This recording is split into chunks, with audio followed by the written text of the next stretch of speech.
Together, we are sustaining and building on our support for Ukraine. Security, humanitarian, economic.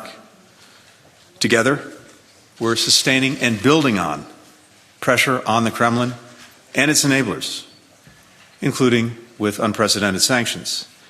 Together, we're bolstering the defense of NATO itself, including by hardening our eastern flank. Missy Ryan, Washington Post.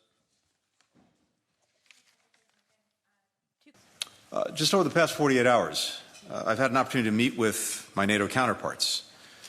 For the first time ever, foreign ministers from the United States Indo-Pacific allies, Australia, Japan, New Zealand, the Republic of Korea, participated as a group in a NATO ministerial. Ministers from Georgia, from Finland, from Sweden, and Ukraine also took part, as did the European Union's High Representative for Foreign Affairs and Security Policy, Josep Borrell. In addition, I met with my counterparts from the G7, the world's leading democratic economies. The participation of all of these allies and partners highlights the remarkably broad coalition of countries from around the world that are united in standing with Ukraine and against the Russian government's aggression. Come to a conclusion until many years after the conflict has ended, but it has. With each day, more and more credible reports of rape, killings, torture are emerging.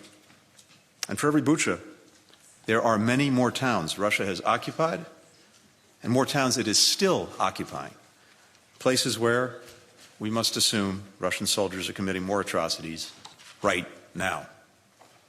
The timeline when you plan on doing that. Second question is, Ukraine's Foreign Minister Kuleba said today that as long as the West continues buying Russian gas or oil, it is supporting the Russian war machine. That's a direct quote. And I can say unequivocally from my discussions with many colleagues here in recent days, colleagues from around the globe, the revulsion at what the Russian government is doing is palpable. There's a greater determination than ever to stand with Ukraine, to shore up and revitalize the international order that Moscow is trying to upend, to bring to bear even greater costs on the Russian government, to ensure that people are held accountable for their crimes. Foreign Minister Sergei Lavrov either lied to you or didn't know what he was talking about. Can you deal with him in the future? And the connected question today is... First, as you know, and as I said, we have been individually as the United States and collectively as partners, more than 30 countries, providing to Ukraine the weapons and systems that we believe it can use most effectively and that it needs to push back against Russian aggression.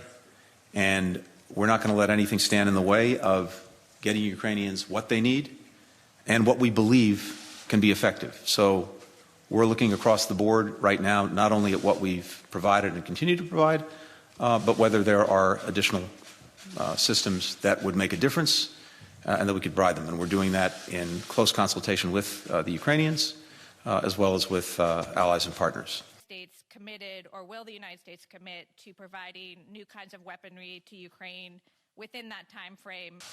We've seen over many years a dependence build up in Europe on Russian gas, especially, as well as on Russian oil. And I think what I'm hearing very clearly is a commitment to end that dependence. We've seen again and again Russia use energy as a weapon, as political leverage, and of course the proceeds that it gets from the sale of its energy is now, yes, helping to fuel its aggression against Ukraine. And my strong sense is that Europeans are very much committed, as I said, to ending that dependence. But it's also not like flipping a light switch. You have to do it methodically. You have to put in place the necessary alternatives. Secretary, thank you. Der Spiegel and others are reporting that